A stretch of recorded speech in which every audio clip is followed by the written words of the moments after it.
In a previous video, we talked about whether God still cares about the people of Israel. But today, let's answer, does God care about the actual land of Israel?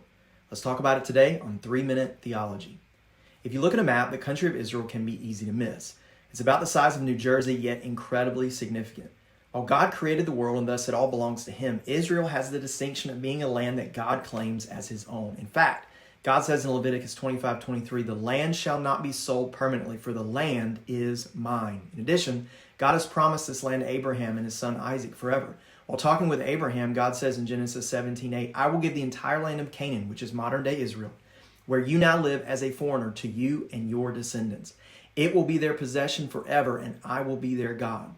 And despite the subsequent dispersions of Israel throughout the years, God still declares that He will bring them home. He says in Ezekiel 37:26, "I will make a covenant of peace with them, an everlasting covenant. I will give them their land and increase their numbers. I will make my home among them." Now, some of what Ezekiel describes has yet to happen, but I believe will happen one day. It's safe to say that God cares about the physical land of Israel. He has claimed it for Himself and desires for the Jewish people to inhabit it. Now, in our modern day, Israel is often criticized for claiming a right to the land, but they are simply defending what they believe they have a right to spiritually and what was covenanted to them in 1917 through the Balfour Declaration and again in 1948 by the United Nations. To defend Israel and recognize their rightful claim to the land does not have to equal opposition to the Arab people inhabiting the land.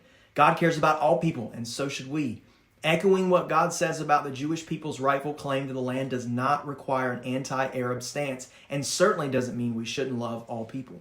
At the same time, the outspoken hatred of the Jewish people by many Arab groups should be a serious cause for concern.